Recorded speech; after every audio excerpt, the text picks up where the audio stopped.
Hello ನಮಸ್ಕಾರ. ನೀವೇನಾದರೂ diet ಮಾಡ್ತಾ ಇದ್ರಿ ಅಥವಾ ಡಯಟ್ ಮಾಡಬೇಕು ಅಂತ ಹೇಳಿ ಅನ್ಕೊಂಡಿದ್ರಿ ಅಂತಂದ್ರೆ ಈ ವಿಡಿಯೋ ನಿಮಗೋಸ್ಕರ. ಸೊ ಡಯಟ್ ಅಂದ್ರೆ ಏನು?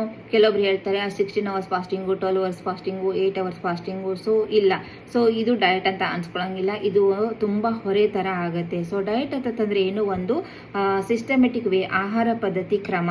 ಸೊ ಆಯುರ್ವೇದದಲ್ಲಿ ಇದನ್ನ ತುಂಬಾ ಚೆನ್ನಾಗಿ ಎಕ್ಸ್ಪ್ಲೇನ್ ಮಾಡಿದ್ದಾರೆ. ಒಂದು 10 ಡಯಟರಿ ರೂಲ್ಸ್ ಇದೆ ಯೂಶ್ವಲಿ.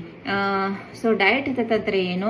ನಮ್ಮ ಪ್ರಕೃತಿಗಳಿಗೆ ಅನುಸಾರವಾಗಿ, ಪ್ರಕೃತಿ ಅಂತಂದ್ರೆ ನೆಕ್ಸ್ಟ್ ವಿಡಿಯೋದಲ್ಲಿ ಹೇಳ್ತೀನಿ. ಸೊ ನಮ್ಮ ನೇಚರ್ಗೆ ಅನುಸಾರವಾಗಿ, ಆಮೇಲೆ ನಮ್ಮ ಡೈಜೆಸ್ಟಿವ್ ಕೆಪಾಸಿಟಿಗೆ ಅನುಸಾರವಾಗಿ, according to taste wise, according to ಗುಣಾಜು ಅಂತಂದರೆ ಅದರ ಪೊಟೆನ್ಸಿಯನ್ನ ನೋಡಬೇಕು. ಅದು ಆಯಿಲಿ ಇದೆಯೋ, ಹಾಟ್ ಇದೆಯೋ, ಅಥವಾ ಲೈಟ್ ವೇಟ್ ಇದೆಯೋ, ತುಂಬ ಹೆವಿ ಇದೆಯೋ ಡೈಜೆಷನ್ಗೆ ಅಂತ ಹೇಳಿ ಈ ರೀತಿ ಡಿಪೆಂಡ್ಸ್ ಆಗುತ್ತೆ. ಸೊ ಈ ಥರದ್ದು ಒಂದು 10 ರೂಲ್ಸ್ ಇದೆ.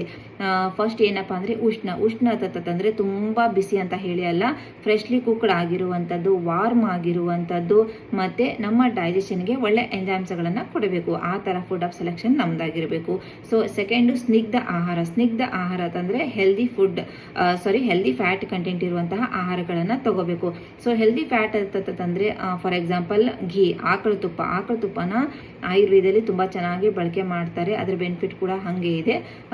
ಸೊ ಆಕಳ ತುಪ್ಪನ ಬಳಸೋದ್ರಿಂದ ಏನಾಗುತ್ತೆ, ನಮ್ಮ ಜಾಯಿಂಟ್ ಮೂಮೆಂಟ್ಸ್ಗೆಲ್ಲ ತುಂಬ ಹೆಲ್ಪ್ಫುಲ್ ಆಗುತ್ತೆ, ಮತ್ತು ನಮ್ಮ ನರ್ವಸ್ ಸಿಸ್ಟಮ್ಗೆ ತುಂಬ ಸಪೋರ್ಟಿವ್ ಆಗಿರುತ್ತೆ.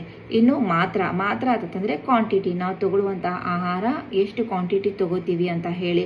ಸೊ ಯೂಶಲಿ ಆಯುರ್ವೇದದಲ್ಲಿ 2 parts of solid, 1 part of liquid, ಇನ್ನೊಂದು ಪಾರ್ಟು ಎಂಟಿ, ಅಂದರೆ ಡೈಜೆಷನ್ ಆಗೋಸ್ಕರ ಬಿಡಬೇಕು ಅಂತ ಹೇಳಿ. ಅಂದರೆ ಇನ್ನೂ ಸ್ವಲ್ಪ ಹಸಿವಿರ್ತಾಗಲಿ ನಾವೇನು ಮಾಡಬೇಕು, ಊಟನ ನಿಲ್ಲಿಸಿಬಿಡಬೇಕು. ಇದು ಡೈಜೆಷನ್ ಆಗೋದಕ್ಕೆ ತುಂಬ ಹೆಲ್ಪ್ಫುಲ್ ಆಗುತ್ತೆ.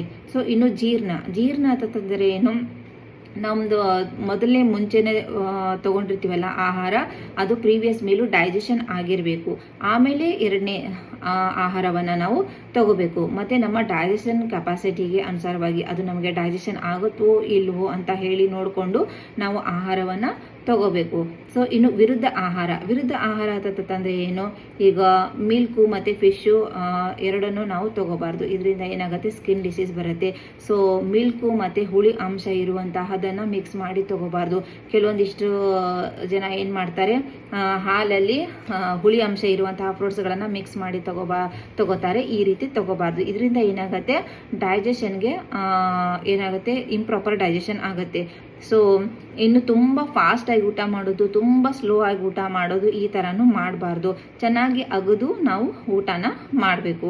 ಇನ್ನು ಪ್ಲೆಸೆಂಟಾಗಿ ಕೂತ್ಕೊಂಡು, ಆರಾಮಾಗಿ ಕೂಲಾಗಿ ಕೂತ್ಕೊಂಡು, ಪ್ರಾಪರ್ ಪ್ಲೇಸಲ್ಲಿ ಕೂತ್ಕೊಂಡು ಊಟ ಮಾಡಬೇಕು. ಇದಕ್ಕೆ ಮೈಂಡ್ಫುಲ್ ಈಟಿಂಗ್ ಅಂತ ಹೇಳಿ ಅಂತಾರೆ. ಸೊ ಈ ರೀತಿ ಊಟ ಮಾಡುವಾಗ ನಾವು ಯಾವುದೇ ಫೋನ್ ನೋಡೋದಾಗಲಿ, ಟಿ ವಿಯನ್ನು ನೋಡೋದಾಗಲಿ, ತುಂಬ ಮಾತಾಡೋದಾಗಲಿ, ನಗೋದಾಗಲಿ, ಈ ಥರಗಳನ್ನು ನಾವು ಮಾಡಬಾರ್ದು.